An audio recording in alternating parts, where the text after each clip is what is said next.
You stumble into Itacaré and immediately think, why nobody told me about this place? Not that, not overwhelming, that rare in-between that most beach towns never find. It's between the Atlantic Rainforest, it means the Atlantic Ocean, jungle on one side, waves on the other. This is the perfect place.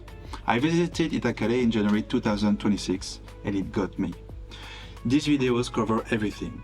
The beach, the city, the things to do in Itacaré, where to stay, what to do, you got it, everything. If you go to Itacaré, watch this video till the end, you're gonna learn everything you need to know. One trade-off about this place though, it was the tourism there. So I will tell you a little bit more about that later. And also, all those information, you're gonna find them written on my article on my website, horizonogo.com. So no worries, watch this video, chill, and you can get all those same information later on my website. I visited Itacaré in January 2026, so it's very recent, and this place literally just got me. The beach is there, the activities that you can do, the city center with its small streets and all those restaurants where you can eat really amazing foods. So everything that I've done there and more is covered in this video. So stay there and watch till the end, you're gonna learn a lot. So Itacaré is in the Bahia region in Brazil. Actually, it's on the Cocoa coast. It's 70 kilometers on the north from Ilhéus and 400 kilometers from Salvador da Bahia. It's much closer from Ilhéus than Salvador. I'm telling that because how can you get there? It will be by plane mostly and after a bus.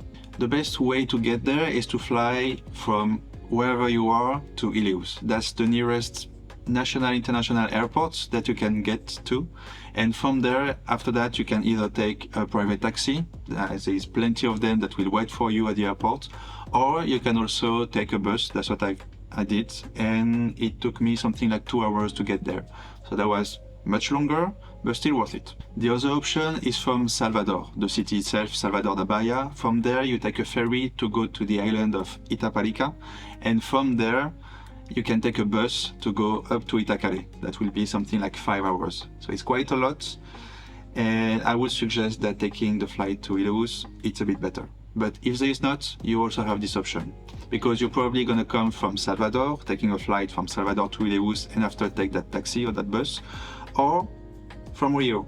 And if it's from Rio, maybe you have direct flights to Ilhéus or to Salvador, and after you do the thing. But for me, from my experience, the best way is to arrive at Ilhéus and after to take a taxi or a bus. And so after that, you arrive at the terminal bus of Itacaré, and from there, let me tell you, there is no Uber. There is no Uber, but chill, there is taxi. Actually, the taxi employment, or let's say mafia, it's very big, very huge, so they do not allow Uber there. But so all the rates are fixed, so no need to negotiate, all the rates are there.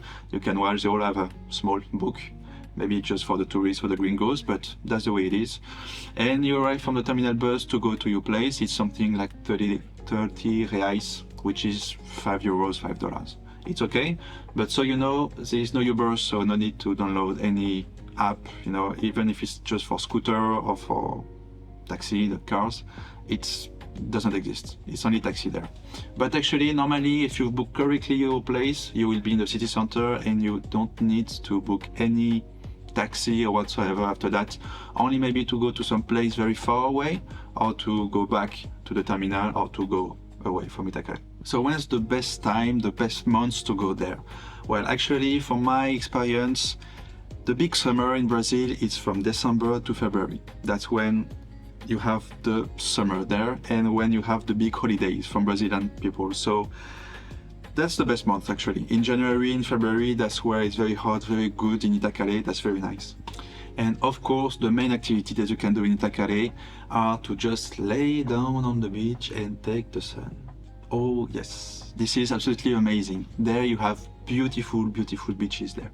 You have really chill one, Praia da Concha. It's very close by the city center. You just walk 10-15 minutes. It's very calm. There you can do some paddles. It's really cool, really chill. But if you want a little bit more young vibes, more surf, more like nature with all the palm trees, etc., that will be on the other side. And there you have Praia Resende, the first out of 5 beaches that are just all along the coast. And all those ones, Praia Resende, Tiririca beach, and Praia da Costa, Praia da Ribeira, and also Praia do Siriaco. The last one, you need to do a trail, a small trek of 10-15 minutes to get there. But all those beaches there are amazing with more or less the same vibes. But basically you will have 1 or 2 restaurants or small bar.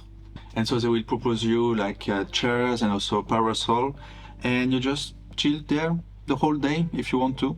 You can also do surf here, and yeah, actually I think most of the days will pass in Itacaré, you will pass at the beach there. This is really nice. The best time I would say is to get there early in the morning. You have a small amount of people that go there in the morning, so you can really chill. And after, when it's already 11, 12, you go back, you eat a little bit, you chill, and after you go back there for the sunset.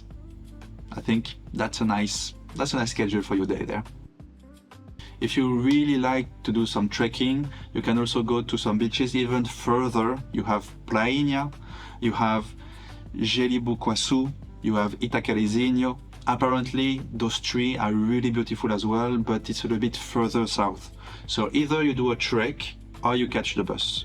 Most people, what they do is that they're going there early in the morning trekking. It's like, I think the first one is around 3 kilometers and the last one is around maybe 4 kilometers, something like that, from Itacaré. So you go there in the morning, you chill the whole day, and at night, at the evening, you take the bus to go back to Itacaré. But to take the bus, you also have to walk maybe 20 minutes, something like that, to reach the big road, because it's not really that close. That's what some people told me. I genuinely wanted to do it, but I did not know that was not the right season. I was whale watching. You know, guys, I want to see some whales since a really long time. I try to go there in Colombia, on the Pacific side, on the Pacific coast. I try to do it also in Costa Rica, and every time that was on the right season.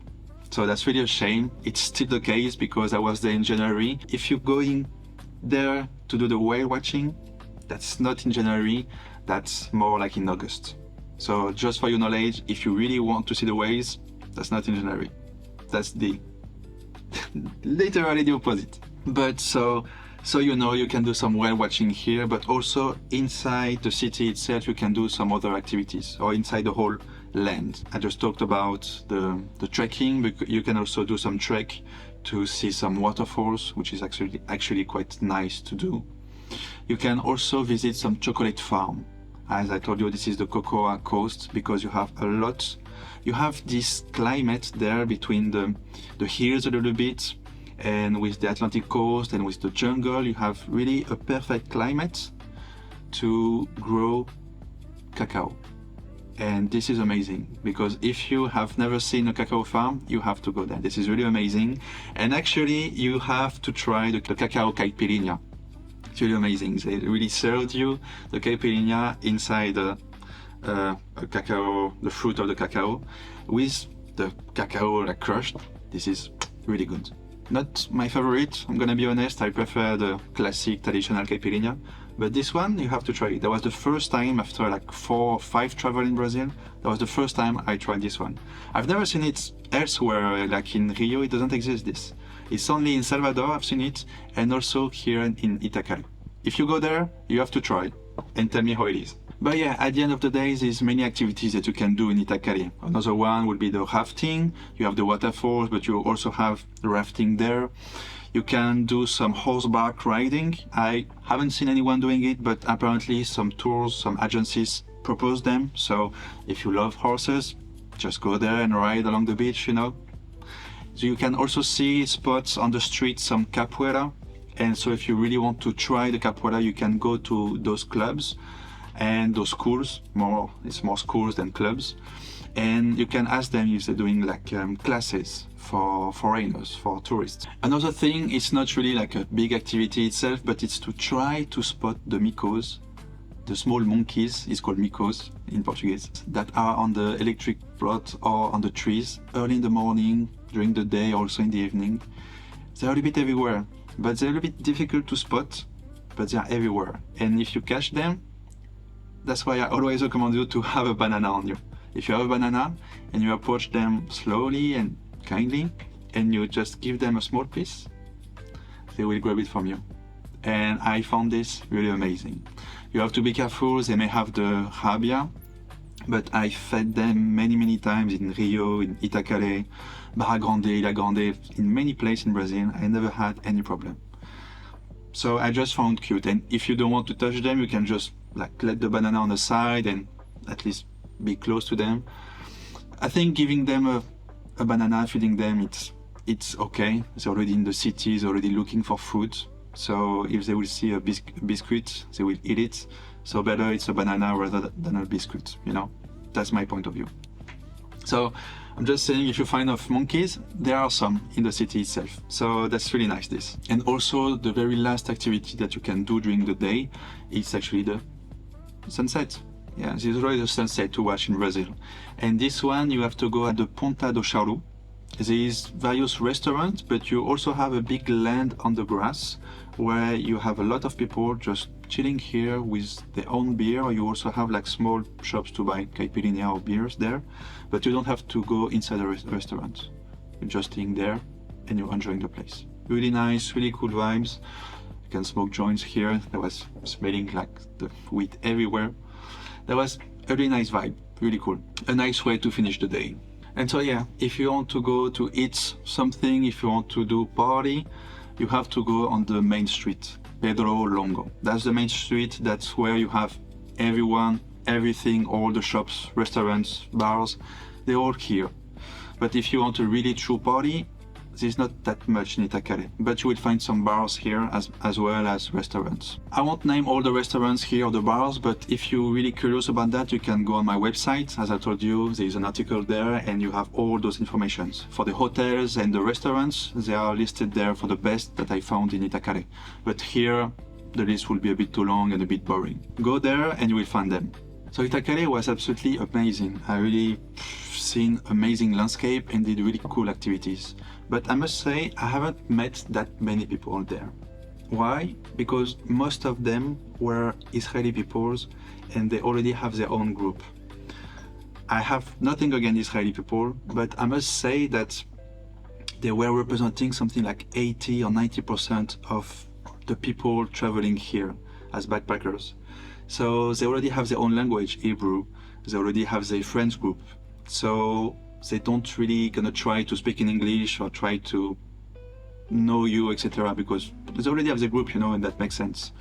But so you don't have that many diversity that you can see in Jeribucaçu. I've already made a video about that, you can check. It's really nice, really cool. Compared to Itacaré, there was just the missing part of that place. Same, for example, I went to Ilha Grande, an amazing island really near Rio. So if you're going to Rio, you also need to go to that place.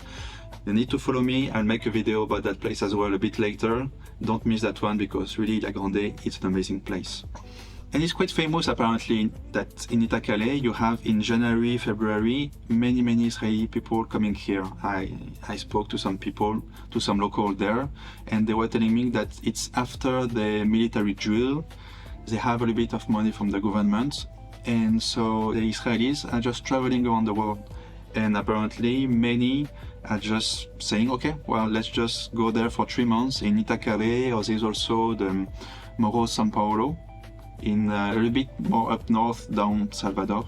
But it's the same vibe. They're all meeting here, and you have then the whole tourism population being Israeli people. So if you want to meet many people, that's not in those places that will happen. It doesn't remove any magic about the place, but it could be different if like you could meet and hear in the streets more, I don't know, like gringos, other Latinos as well. That wasn't the case here. So that was just a small, that's sad. But yeah, that's life. So I'd say traveling in Itacaré, it's amazing. It's even more amazing if you're Israeli. You will meet many people speaking your own language, so that's perfect. As a couple as well too, because you're in a couple, so you don't necessarily want to meet other people, you know, you just want to chill with your boyfriend, girlfriend, etc. So I think that's perfect. But even in this situation, I'm very happy to have discovered Itacaré. It has actually amazing landscapes and the whole vibe there. It's not so much city are like that. So I'm quite happy to have discovered it. I hope you enjoyed the video. Normally, if you're going to Itacaré, you will also go a little bit more up north, maybe to Barra Grande or Salvador. And so I'm saying that because if you like this video, the hit button first, but also I am going to make videos about those places too, Barra Grande and Salvador. If you may be going even more up north in Jeribucaçu or Lençóis Maranhenses, which is quite a famous place too, I already made some videos about those places. So go check those videos there, because that may gonna interest you if you want to travel a bit further north in Brazil. Also, if you're going more in the land, in Lençóis, which is a different place, where you do really beautiful trek to see the Chapada Diamantina, maybe you've heard of it, I'm gonna make a video as well on that place too. So stay tuned, follow me, like, and if you have any questions, you can write it into the comments right now, or you can also send me a DM on Instagram, horizonogo.com, that's my website, just like that, that's Instagram. And ciao guys, see you on the next adventure, ciao.